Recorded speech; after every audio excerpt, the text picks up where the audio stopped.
finish with some stories about grottos outside of France. That is to say, how sometimes these different grottos of Our Lady of Lourdes wreak miracles that also are very important and impressive. And there are two cases in one grotto in Belgium, a small town in the middle of Slaughterfriche Park, 2.5 miles from Ghent. So in 1870, the Marchioness de Courtebon decided that she would build an aquarium in the town. And the aquarium, as he says here, no aquarium can do without a sham grotto. She decided to have one erected. When the site had been selected in her park, the work has begun. Thereupon, the Abbé Morel, the rector of Ostacker, displays an image of the grotto at Lourdes to the Marchioness and gets her to reserve a nook in her cemented pile of rocks for a statue of the Immaculate Conception, modeled on that of the Pyrenees. All was finished in 1871, and 3 years afterwards, the few peasants from the village who used to come to pray at the aquarium before the Virgin had given rise, no one quite knows how, to an influx of thousands of visitors. So this Marchioness, she didn't even plan to have the grotto. She wanted to have an aquarium, but because you have to have a grotto with an aquarium, she just built a grotto. Well, the priest is the one who suggested to bring a statue of Our Lady to adorn the grotto. So it wasn't even meant to be a Lourdes grotto if it weren't for the priest suggesting to add a statue to it. So they came at last to 10,000 in one day, and there was an outburst of miracles. That is, 10,000 persons in a day would visit this grotto in this small town. The first miracle to be recorded occurred on February 12, 1874. And it happened to Mathilde Verkimp, a child of 10, living at Le Christi. She was lame and could not walk without crutches. All the doctors of Ghent had declared that they could do nothing to cure her. Her mother went to the grotto to pray for her cure, bringing back some of the Lourdes water which was distributed there, and rubbed her daughter's leg with the water during a novena. At the end of the novena, the little girl was instantaneously cured and was able to go on foot to give thanks to the Virgin. And the miracles go on. He tells another story of a gentleman named de Rudder, Pierre de Rudder, living in the village of Jabec, near Bruges. His left leg was broken by the fall of a tree. The tibia and fibula were fractured, and so numerous were the fragments of bone that you could hear them rattling together, like nuts in a bag, to use the words of the doctor who first attended the case. When the pieces were taken out of the tissues, the two bones that remained intact could be seen in the wound over an inch apart.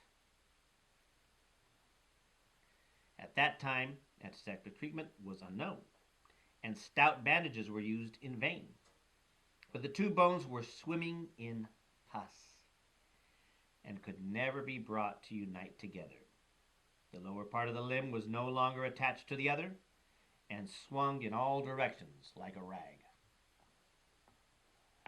Surgeon after surgeon pronounced the case incurable, and Professor Thiard of Brussels, who was consulted in the last resort, advised the amputation of the leg. De Rudder refused this, and for some time, rather, for more than 8 years, he suffered fearful torture, having to dress the wound several times a day, since he kept on discharging and dragging himself along as best he could on crutches. He had heard about Ostacker and resolved to get there and ask the Virgin to cure him. On April 7th, 1875, he was lifted into the train for Ghent by 3 men. On arriving there, he was driven into Ostacker omnibus, and though his leg was well wrapped up, it discharged streams of blood and pus, which leaked through the linen bandages and streaked the seat. On reaching the Virgin's statue, he rested a little, drank a mouthful of water, and wanted to make the tour of the grotto 3 times, like the other pilgrims. So I didn't mention previously this particular grotto, they would kind of do a tour or go around the grotto several times, 3 times each, as an act of devotion. Supported by a woman, he got round twice, and having no strength left, fell to a seat quite exhausted.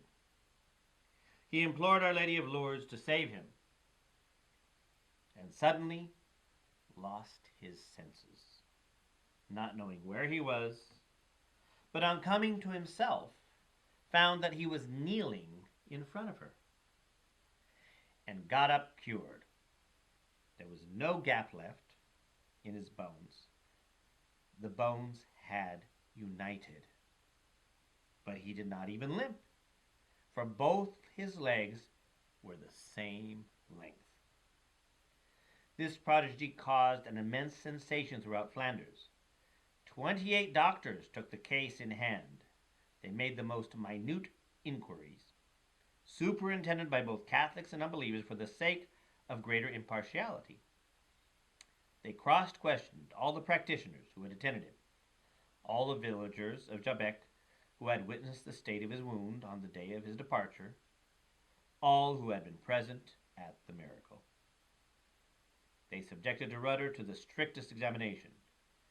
People had to admit the authenticity of the unprecedented fact of the spontaneous cure of a wound in a moment and of the instantaneous growth of a piece of bone, over an inch long, to fill up the gap where it was wanting, following upon a prayer. On the leg, just where it was broken, remained merely a bluish spot, as if meant to testify that there was no illusion and to show that the fracture had really occurred. 20 years passed away without any weakening of his leg or its becoming any less sound than the other one, and de Rudder died of pneumonia at the age of 75 on March 22nd, 1898. On May 24th of the following year, an autopsy of his leg was made. So afterwards, they wanted to verify that this was truly a miracle, and that's exactly what they did. And he explains here that later on, they had a copper bone made that exact same size, basically, and sent it to Lourdes, type of an act of devotion and thanksgiving. So, with this, I hope and pray that when we finish the grotto here at the Academy, we will have, who knows, our own miracles that take place.